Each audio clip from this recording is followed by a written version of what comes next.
ప్రతిరోజు వేలకు పైగా, వందలకు పైగా, మినిమం 10లకు పైగా అయినా సరే రేప్ కేసులు చిన్నపిల్లల నుంచి ముసలాళ్ళ వరకు జరుగుతూనే ఉన్నాయి. జస్టిస్ జరుగుద్ది, కానీ దానికి ఒక కోర్స్ ఆఫ్ యాక్షన్ ఉంటుంది. ఆ ట్రయల్ కంప్లీట్ అవ్వనివ్వాలి, నిజాలు అనేవి బయటికి రానివ్వాలి. ఆల్ ఆఫ్ ఎ సడన్ ఫేమ్కో నేమ్కో వాళ్ళని ఎన్కౌంటర్ చేస్తే అసలు నిందితులు ఇంకా వెనకాల ఎవరైనా ఉన్నారేమో. ముందుకి ఇప్పటికి చాలా మార్పు ఉంది. ఎర్లీగా జస్టిస్ అనేది డెలివర్ అవుతుంది. పేరెంట్స్ చెప్పాలి, ఆ ఎడ్యుకేషన్ అనేది ఎవ్రీ ఇంట్లో స్టార్ట్ అవ్వాలి, స్కూల్స్లో కూడా స్టార్ట్ అవ్వాలి. హాయ్, హలో, నమస్తే, వెల్కమ్ టు టెలికాపిటల్ టీవీ. నేను మీ సురేష్. ప్రస్తుతం మనతో మాట్లాడడానికి ప్రముఖ అడ్వకేట్ శ్వేత గారు ఉన్నారు. వారితో మాట్లాడి కొన్ని విషయాలు తెలుసుకుందాం. నమస్తే మ్యామ్. నమస్తే. 2012 డిసెంబర్ 16 ఆ రోజున దేశం మొత్తం ఒక్కసారి ఉలిక్కిపడింది. ఆ రోజు జరిగింది నిర్భయ కేసు. సో ఆ డీటెయిల్స్, ఆ కేసు గురించి ఒకసారి చెప్తాను మేడం పూర్తిగా. నిర్భయ అమ్మాయి ఎలియాస్ జ్యోతి సింగ్ ఆవిడ పేరు. ఓకే, వాళ్ళ ఫాదరే మేము చెప్పచ్చా మీ పేరు బయటికి అన్నప్పుడు media and people, Shashi Tharoor గారు అప్పుడు యూనియన్ మినిస్టర్ ఉండే ఆయన, నేను మీ అమ్మాయి పేరు వెల్లడించచ్చా అంటే, మా అమ్మాయి ఏం తప్పు చేసి చనిపోలేదు సార్, ఆమె విక్టిమ్. ఓకే, ధైర్యంగా పోరాడి చచ్చిపోయింది. So you can very well ఆమె పేరు మీరు బయట చెప్పొచ్చు, మేమేం అషేమ్డ్గా ఫీల్ అవ్వట్లేదు దాని గురించి. ఆ అమ్మాయి అందరితో పోరాడి చచ్చిపోయింది, సో ఆవిడ పేరు యూజ్ చేయొచ్చు అని చెప్పారు. అయితే ఈ జ్యోతి సింగ్ షీఈ్ ఏ ఫిజియోథెరపిస్ట్ అండి. అయితే ఫిజియోథెరపీ ఇంటర్వ్యూకి అటెండ్ అయ్యి ఓకే అక్కడ జాబ్ తెచ్చుకొని she was returning home with her friend. ఇంటికి వస్తుంది ఆ అమ్మాయి. అంతకుముందు అదే బస్లో ఒక కార్పెంటర్ కూడా ఎక్కాడు. ఆ కార్పెంటర్ ఎక్కినప్పుడు ఆ బస్సులో ఉన్న వాళ్ళు అతని దగ్గర దొంగతనం చేసి ఆయన దగ్గర ఉన్న డబ్బులు, సెల్ ఫోన్ ఇవన్నీ లాగేసుకొని ఆయన్ని ఆ బస్సులోంచి తోసేశారు. సో అక్కడి నుంచి వెళ్తున్న ఒక ముగ్గురు పోలీస్ కానిస్టేబుల్స్కి ఆయన కంప్లైంట్ చేశారు, సార్ ఇలా నా దగ్గర డబ్బులు లాగేసుకున్నారో బస్సులో వెళ్ళిపోయారు అని. సో పోలీసులు దేవర్ లీస్ట్ బాదర్డ్, ఇది మా జ్యూరిస్డిక్షన్కి రాదు, హాస్కాస్ విలేజ్ దగ్గరికి వస్తుంది, మీరు అక్కడ వెళ్ళి ఇవ్వండి, మాకు తెలీదు అని. ఆ రోజు అదే ముగ్గురు కానిస్టేబుల్ రియాక్ట్ అయ్యి ఉంటే అతను చెప్పిన కంప్లైంట్కి అసలు నిర్భయ అనే కేసే ఉండేది కాదు. అమ్మాయి very well she would have been alive, బతికుండేది. ఇంత నష్టం కూడా జరగకపోయేది ఆ ఫ్యామిలీకి. సో ఆ తర్వాత ఆయన హాస్కాస్ విలేజ్కి వెళ్ళడము, అక్కడి నుంచి అక్కడ కూడా తీసుకోము అని అంటే లాస్ట్కి వేరే చోట ఇచ్చాడు కంప్లైంట్. నెక్స్ట్ డే అదే బస్లో ఈ సంఘటన జరిగింది అని 11 o'clock అప్పుడు ఈ అమ్మాయిని రోడ్ మీద పడేశారు, ఆ అబ్బాయిని అమ్మాయిని, ఈ సంఘటన జరిగిన తర్వాత. ఓకే, ఆ బస్లో తర్వాత పడేసిన తర్వాత ఒక పర్సన్ చూసి ఆ రోడ్ పైన పడిపోయిన వీళ్ళిద్దరిని చూసి వెంటనే పోలీసులకు ఇన్ఫార్మ్ చేయడము, అప్పుడు ఆ పోలీసులు వచ్చి వీళ్ళని హాస్పిటల్లో అడ్మిట్ చేయడం జరిగింది. ఓకే, దాంట్లో ఆ ఘటనతో సంబంధం ఉన్న 6 members అరెస్ట్ చేశారు. ఓకే, 6 members ఒకడు మైనర్. వాడికి ఆ సంఘటన జరిగేటప్పటికి 17 years 6 months ఉన్నాడు. అయితే సుబ్రహ్మణ్య స్వామి గారు ఉన్నారు కదా, బీజేపీ లాయర్, ఆయన లేదు ఈ 17 years 6 months వాడు కూడా చేసింది చాలా హేయమైన చర్య, అసలు చాలా క్రూయల్గా ఉంది, అది వీడిని కూడా అడల్ట్ లాగానే కన్సిడర్ చేసి మీరు అడల్ట్ లాగానే పనిష్మెంట్ ఇవ్వండి అని అంటే ఈ జువెనైల్ జస్టిస్ బోర్డు ఒప్పుకోలేదు. జువెనైల్ జస్టిస్ బోర్డు అంటే ఎవరైతే మైనర్స్ ఉంటారో వాళ్ళు ఒకవేళ ఇటువంటివి ఏవైనా క్రైమ్స్ చేస్తే వాళ్ళని ట్రయల్ చేస్తారనమాట. ఓకే, నార్మల్ పోలీసులు నార్మల్ కోర్ట్స్ ఉండవు, జువెనైల్ జస్టిస్ బోర్డు అంటారు. సో జువెనైల్ జస్టిస్ బోర్డు ఏం చేసింది, రిజెక్ట్ చేసింది అడల్ట్ లాగా ట్రీట్ చేయమని.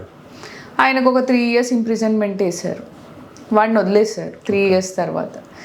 వాడి ఫ్యామిలీ మాకు వద్దు, మేము వీడిని వెలివేస్తున్నాము మా కుటుంబంలోంచి, వాడు చేసిన పని అటువంటిది అని వాడిని దగ్గర రానిలేదు. ఆ పిల్లోడికి మరి బతకడానికి వాడిని ఎవరు దగ్గరికి రానివ్వరు, వాడు చేసిన పని అటువంటిది. సో ఆబ్వియస్గా సొసైటీ కూడా వెలివేసింది. అట్లాంటి టైంలో గవర్నమెంటే వాడికి ఒక కుట్టు మిషన్ ఇవి 10,000 ఇచ్చి కొత్త లైఫ్ స్టార్ట్ చేయమని చెప్పింది. అతను ఇప్పుడు కుకింగ్ చేస్తూ ఎక్కడో బతుకుతున్నాడు అని అంటున్నారు. ఒక క్రైమ్ జరిగిన తర్వాత ఇతను నిందితుడు అని తెలిసిన తర్వాత అది దేశం మొత్తాన్ని వణికించిన సంఘటన. సో ఆబ్వియస్గా ఆయనను యాక్సెప్ట్ చేయట్లేదు సొసైటీ. ఇంకో మిగతా 5 ఉన్నారు. 5లో రామ్ సింగ్, ముఖేష్ సింగ్ అని ఇద్దరు. రామ్ సింగ్ తీహార్ జైల్లోనే ఉరేసుకొని చచ్చిపోయాడా చంపేశారా అనేది ఇంకా పోలీసులు కూడా తేల్చలేదు. ఓకే, ఈ ముఖేష్ సింగ్ విషయానికి వస్తాం. ఈ ముఖేష్ సింగ్ ఏమన్నాడు, అసలు అంతరాత్రి ఆ అమ్మాయి బయట తిరగాల్సిన అవసరం ఏంటి? అవును. చప్పట్లు 2 చేతులతో కొట్టలేము. ఆమె కామ్గా ఉండింటే మేము అసలు చంపేవాళ్ళం కాదు. ఓకే. అసలు రాత్రి 9 వరకు బయట తిరుగుతుందంటే అమ్మాయి ఎటువంటి అమ్మాయి అని అంటే, రాత్రి 9 వరకు అందరు తిరుగుతున్నారండి. అవును. ఎందుకంటే ఇప్పుడు అమ్మాయిలు ఉద్యోగం చేస్తున్నారు, అబ్బాయిలు ఉద్యోగం చేస్తున్నారు. ఓకే, 9 బయట తిరిగినంత మాత్రాన అదేం పెద్ద క్రైమ్ కాదు. అవును.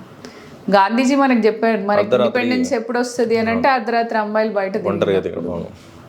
దట్ డజంట్ మీన్ అమ్మాయిలు అర్ధరాత్రి బయట ఎందుకు ఒంటరిగా తిరుగుతారు అని అంటే దానికి ఏం రీజన్స్ ఉంటాయి. ఒక హాస్పిటల్కి ఎమర్జెన్సీ వచ్చింది అనుకోండి, ఇవాళ అంత ధైర్యంగా వెళ్ళే పరిస్థితి అయితే ఇప్పటికీ కూడా లేదు. 12 బయటికి వెళ్ళే పరిస్థితి, పక్కన ఎవరో ఒకరు అబ్బాయి ఉండాల్సిందే. ఇంకా అదే పరిస్థితి కొనసాగుతుంది. సో ఈ కేసు ఫాస్ట్ ట్రాక్ ఇవ్వడం జరిగింది. అప్పుడే ఒక 6 ఫాస్ట్ ట్రాక్ కోర్ట్స్ కూడా ఎస్టాబ్లిష్ చేశారు, వాటిని ఇనాగ్రేట్ చేశారు. ఇట్లాంటి కేసెస్ ఏవైనా రేప్ కేసెస్ అన్ని ఫాస్ట్ ట్రాక్లో తొందరగా ట్రయల్ చేయాలి, తొందరగా వాళ్ళకి పనిష్మెంట్ రావాలి అని నిర్ణయించారు. అయితే ఇది 2012 నుంచి 2020 వరకు జరుగుతూ వచ్చింది. ఈ మధ్యలోనే ఈ దిశ కేసు ఇక్కడ జరిగింది. దాంట్లో వెంటనే ట్రయల్ కి అసలు ఏమీ వెళ్ళలేదు, ఎన్కౌంటర్ జరిగిపోయింది. సో అది చూసి అక్కడ నిర్భయ పేరెంట్స్ యాజిటేట్ అయిపోయారు. చూసారా, అక్కడ తెలంగాణలో వెంటనే ఎన్కౌంటర్ చేశారు, మీరు న్యాయం జరిగింది, మా అమ్మాయికి న్యాయం జరగలేదు. సో 2020లో వీళ్ళందరినీ హ్యాంగ్ చేయడం జరిగింది. వాళ్ళకి క్యాపిటల్ పనిష్మెంట్ ఇచ్చారు, ఉరి తీశారు.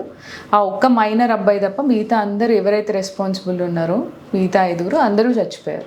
సో ఈ దిశ ఎన్కౌంటర్ జరిగింది. దిశ కేసులో ఆ 4 నిందితులు అంటే చాలా మంది బయాస్డ్ ఆన్సర్స్ ఉన్నాయి.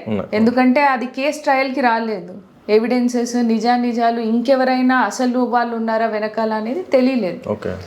సో జస్టిస్ జరుగుద్ది, కానీ దానికి ఒక కోర్స్ ఆఫ్ యాక్షన్ ఉంటుంది.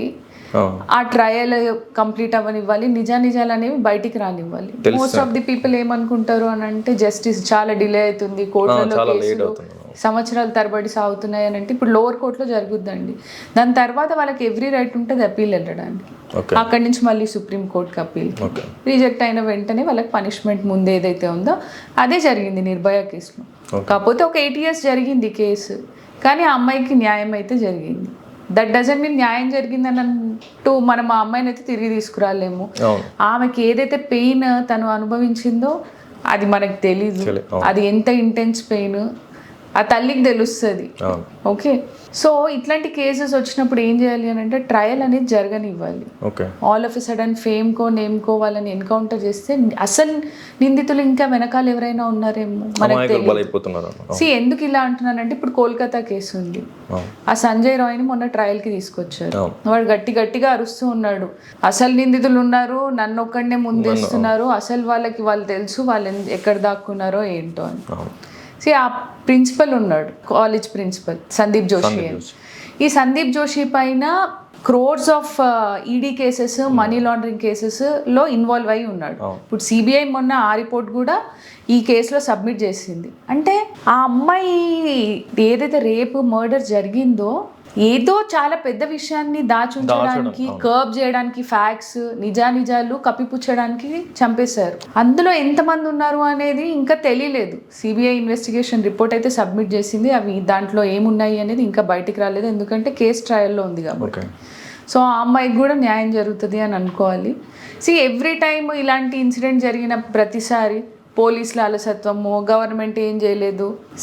మేడం, ఇప్పుడు ఆ ఇన్సిడెంట్ జరిగిన తర్వాత కూడా మళ్ళీ అదే కాలేజ్ ప్రిన్సిపల్ని వేరే మెడికల్ కాలేజ్కి ట్రాన్స్ఫర్ చేశారంట. అంటే ఆల్రెడీ అతడు నిందితుడని తెలుసు, సో మళ్ళీ అతన్ని సస్పెండ్ చేయకుండా మళ్ళీ వేరే కాలేజ్కి ట్రాన్స్ఫర్ చేయడం. అదే సుప్రీం కోర్ట్ సీజే కూడా క్వశ్చన్ చేశారు, మీరు ఎట్లా ఆల్రెడీ కేసు ట్రయల్లో ఉంది, ఆయన వన్ ఆఫ్ ది అక్యూజ్డ్ అంటున్నారు, మీరు వేరే కాలేజ్కి ఎట్లా ఆయన ప్రిన్సిపల్గా అపాయింట్ చేస్తారు అని డినై చేసింది. సుప్రీంకోర్టు కూడా క్వశ్చన్ చేసింది. అండ్ వాళ్ళు ట్రాన్స్ఫర్ గురించి కూడా అడిగారు, సుప్రీంకోర్టులో అవసరం లేదు, వేరే ఏదైనా స్టేట్కి ట్రాన్స్ఫర్ చేయండి ఈ కేసు అని.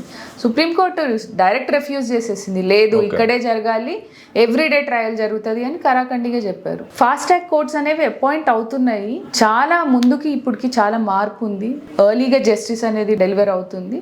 చూడాలి ఇట్లాంటి సంఘటనలు మళ్ళీ అవ్వకుండా. ఫాస్ట్ ట్రాక్ కోర్ట్స్ ఉన్నాయి కాబట్టి ఒక భయం అనేది క్రియేట్ అవుతుంది నిందితుల్లో, ఇట్లాంటివి జరగకుండా ఉండాలి అంటే. అంటే ఈ రోజు చూసుకుంటే మనకు న్యూస్ పేపర్ కానీ ఏ ఛానల్స్ కానీ చూసుకుంటే ప్రతిరోజు వేలకు పైగా 100లకు పైగా మినిమం 10లకు పైగా అయినా సరే రేప్ కేసులు చిన్నపిల్లల నుంచి ముసలాళ్ళ వరకు జరుగుతూనే ఉన్నాయి. సో దీని గురించి ఏమంటారు మేడం? చిన్నపిల్లల పైన ఏంటి అని అంటే వాళ్ళు రివోల్ట్ చేయలేరండి, వాళ్ళకి ఆ బలం ఉండదు. ఎవరైతే ఫిక్కల్ మైండెడ్ పీపుల్ ఉంటారో, దుర్మార్గులు ఏం చేస్తారంటే ఎవరైతే బలంగా లేని పిల్లలు ఉంటారు కదా, ఇప్పుడు ఒక అడల్ట్ని అంత ఈజీగా మీరు ఏది పట్టుకోవడానికి ట్రై చేయండి, షీ విల్ రివోల్ట్. చిన్నపిల్లలు ఏంటి అని అంటే వాళ్ళని ఎక్స్ప్లాయిట్ చేయడానికి ట్రై చేస్తారు, వాళ్ళకి చాక్లెట్లు ఆశ చూపించో లేకపోతే భయపెట్టో. ఓకే, అందుకే పిల్లల్ని తల్లి చాలా ఎట్లా అంటే ఏ చిన్న విషయం జరిగినా కానీ అమ్మకు వచ్చి చెప్పేటట్టు వాళ్ళకి అంత ఫ్రీడమ్ ఇవ్వాలి.